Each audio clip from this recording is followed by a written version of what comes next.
bienvenue à tous dans cette suite de tutoriels. Dans ce cours, nous allons aborder le nouveau plan qui est la définition d'un réseau.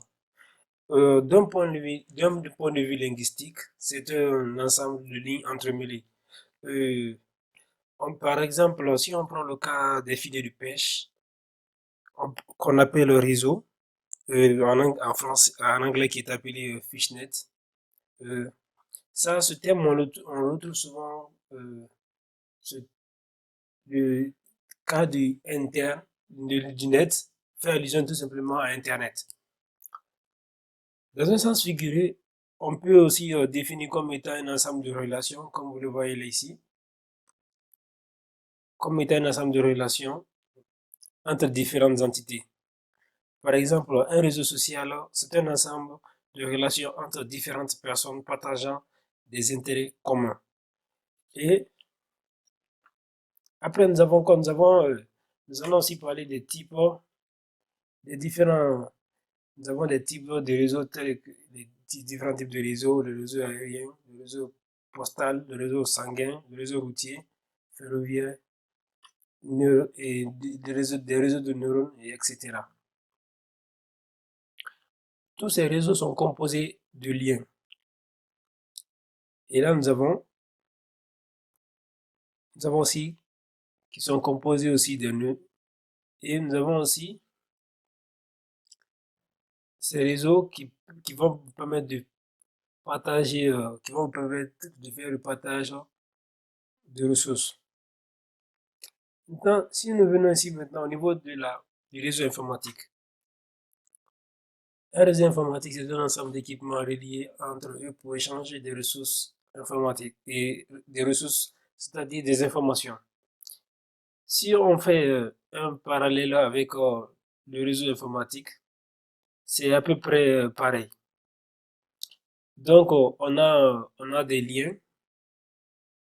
On va voir qu'on a des liens tels que les câbles Ethernet, les câbles de fibre optique, hein. Les communications sans fil, les nœuds, les routeurs permettent qui vont vous permettre de transporter des informations et de les traiter. Maintenant, ici, si nous nous basons un peu sur un schéma basique d'un réseau informatique, et c'est-à-dire un réseau informatique simple. Il peut être un réseau informatique comme celui-ci peut être vraiment très simple. Si vous avez deux PC, avec chacun d'entre eux une carte réseau, tout en utilisant un câble Ethernet croisé, dont on aura l'occasion de parler pendant la suite des cours qui vont venir.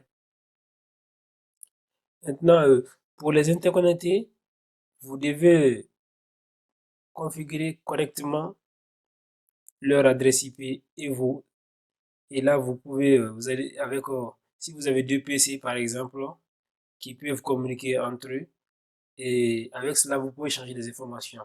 Si vous prenez par exemple, là, vous pouvez mettre un serveur par exemple de fichiers et mettre ici un serveur DHCP afin que les autres machines puissent recevoir une adresse IP de façon automatique et accéder à cette machine qui possède les dossiers partagés, le dossier qui va vous permettre de partager afin que vous puissiez tous voir ce dossier dans le même réseau. Et là, si nous venons un peu ici, maintenant, nous avons le schéma complexe d'un réseau informatique. Un réseau informatique peut être beaucoup plus complexe, en particulier le cas des réseaux d'entreprise. Et on a ce qu'on appelle les terminaux ici.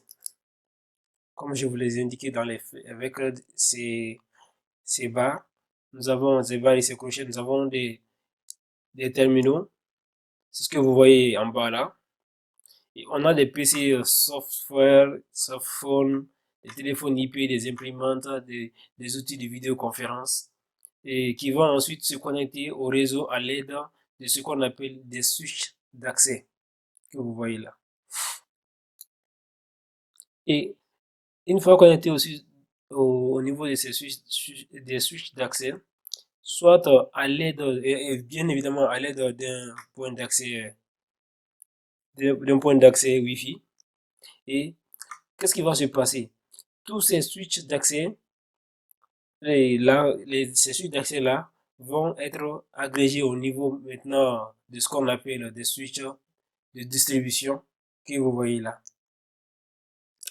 Et qui vont ensuite qui sont eux-mêmes ensuite agrégés au niveau d'un switch de cœur de réseau que vous voyez là. Le switch, là, c'est quoi? Vous allez voir que ça, c'est le switch de cœur de réseau qui est ici. Et là, le switch de cœur de réseau va ensuite nous connecter à des éléments de sécurité comme le firewall qui est là et le firewall et le routeur. Maintenant, puisque cela aussi, si nous supposons que nous avons, dans notre cas, un serveur de téléphonie, dans notre architecture ici, comme on voit là, si nous avons un serveur de téléphonie, donc, cela va nous connecter également à ce qu'on appelle un contrôleur sans fil, les WLC, que vous voyez là. Et le WLC sera, qui va vous permettre maintenant de faire quoi? C'est lui qui va permettre de gérer les points d'accès qu'on a ici. Ces 3 points d'accès qu'on a là seront gérés par ce switch d'accès qui est appelé, le contrôleur d'accès qui est appelé le WLC. Comme vous pouvez bien le remarquer, nous avons que 3 points d'accès ici. 3 Wi-Fi autant pour moi. Oui, mais ça a l'air un peu, ça a l'air un peu complexe, mais la définition reste la même, à savoir l'ensemble et le réseau informatique, c'est l'ensemble d'éléments interconnectés entre eux pour échanger des informations. Et là, si nous prenons un peu la classification des réseaux, les réseaux peuvent être classifiés de différentes manières. On peut les classifier selon leur but. Et là, si nous prenons par exemple, dans le cas où, dans un premier, pour son but, nous avons par exemple là le SAN, le data center, le IoT. Qu'est-ce qui se passe? Euh, Là, quand on prend, quand on prend le cadre d'abord du but, on peut se poser la question, est-ce que notre but est d'interconnecter des terminaux, si c'est pour des réseaux simples ou d'entreprise, ou d'interconnecter des serveurs, donc, ou dans un centre de données, on a des serveurs d'application, des serveurs web, des serveurs de base de données qui sont interconnectés. Donc, dans le but maintenant, dans le but de cette, dans le but de cette interconnexion, on peut par exemple interconnecter aussi des serveurs entre eux. Donc, on peut aussi avoir des SAN, comme là, ce que je vous disais tout de suite. On peut avoir des SAN, communément appelés Storage Aerial Network, un réseau de stockage où on a des équipements de stockage qui sont interconnectés entre eux pour mutualiser tous ces disques de stockage. C'est ça, c'est à quoi ça sert le SAN. Maintenant, nous avons aussi les IoT. Les IoT maintenant, eux, ils permettent d'interconnecter des robots dans une usine euh, tout en utilisant Internet et ensuite les gérer à distance. Ça peut aussi être des équipements ça peut aussi être des outils de votre maison que vous pouvez essayer de gérer à distance. Nous avons ensuite la taille. Quand on parle de la classification des réseaux, on peut aussi parler de la classification sur la taille. C'est-à-dire, si nous avons, pourtant pour moi, de la technologie, je voulais dire ici, on était là d'abord, on peut parler, on peut faire la classification des réseaux sur la technologie, et de la technologie, soit qu'elle soit filaire ou sans fil. Et, et si c'est une technologie filaire ou sans fil 4G, 5G, etc. Maintenant, nous avons aussi la taille. Quand on parle de taille, on peut classifier le réseau en fonction du nombre de terminaux. Quand on a un réseau de grande taille ou de petite taille, connaître le nombre de terminaux qui sont connectés au, au réseau, il faut connaître le nombre de terminaux qui sont connectés dans le réseau. Et là, si nous prenons pas, on peut aussi classifier, on peut aussi faire la classification des réseaux en fonction de l'étendue. Par exemple, là, le PAN, communément appelé Personal Area Network. Euh, si vous avez votre clavier, vous avez votre souris connecté à votre PC en utilisant une technologie Bluetooth qu'on appelle un réseau personnel, c'est un réseau qui est basé que sur quelques mètres, maximum 1 à 10 mètres en fonction de la technologie. Nous avons les LAN, qui est appelé Local Area Network,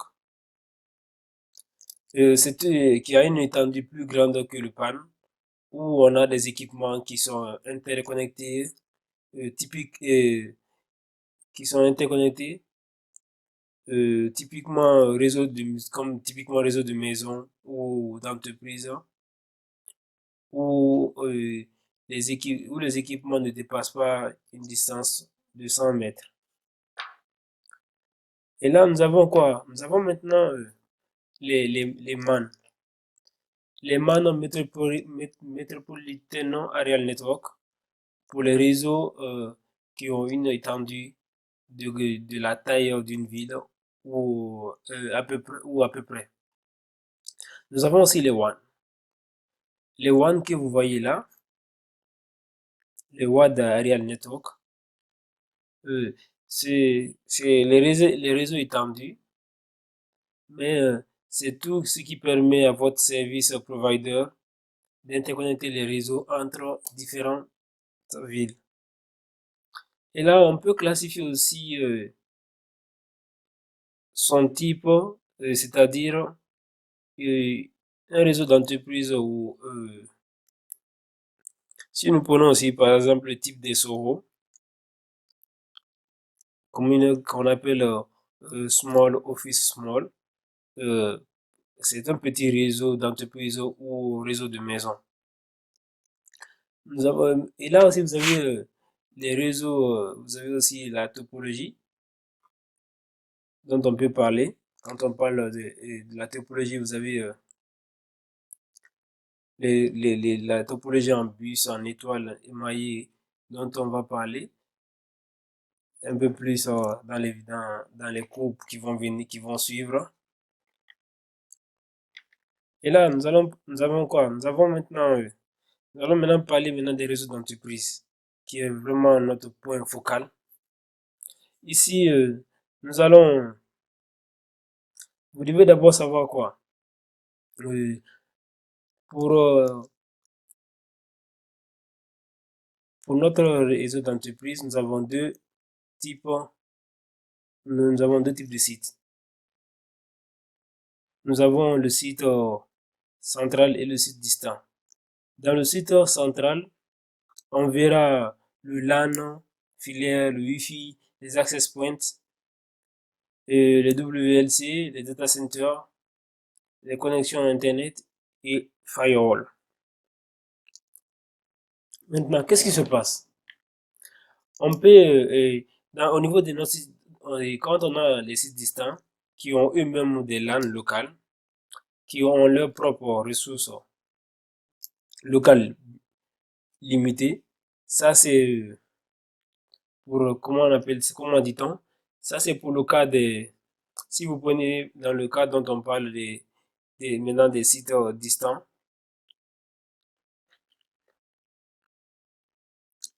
comme je disais, qui ont leurs propres ressources limitées, c'est-à-dire les ressources et les serveurs et les autres ne s'y trouvent pas dans le site distant.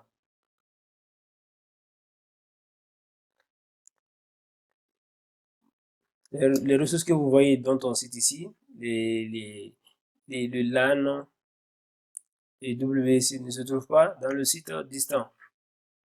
Et qu'est-ce qui se passe? Mais plutôt dans le site central.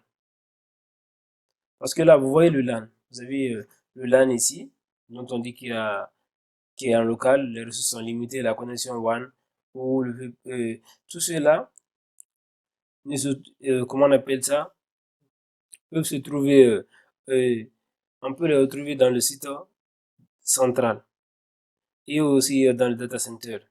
Mais ils ont une connexion Internet ou une euh,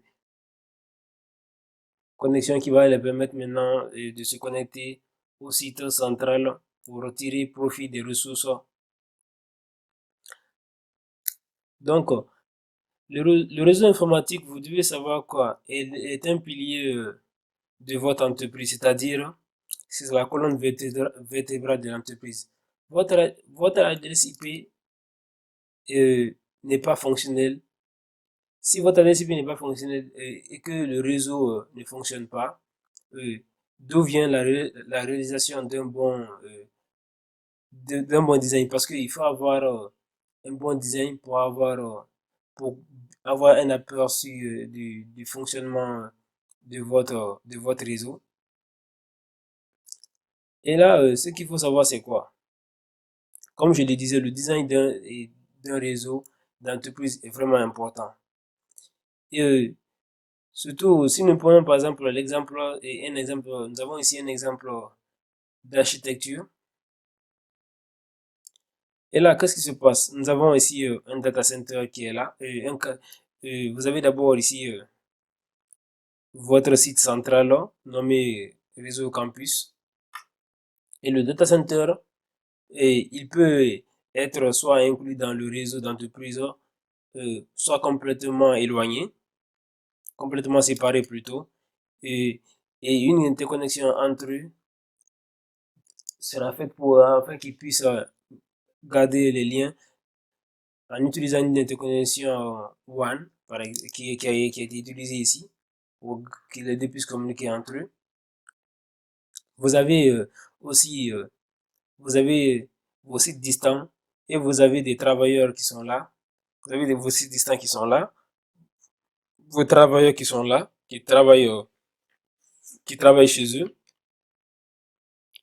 Euh, et là ensuite, on va utiliser une liaison VPN.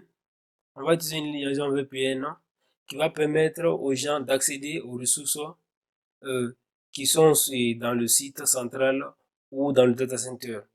Euh, bon, c'était tout. On se retrouvera dans une prochaine vidéo pour plus de détails en fonction du chapitre et du plan qu'on va continuer à suivre.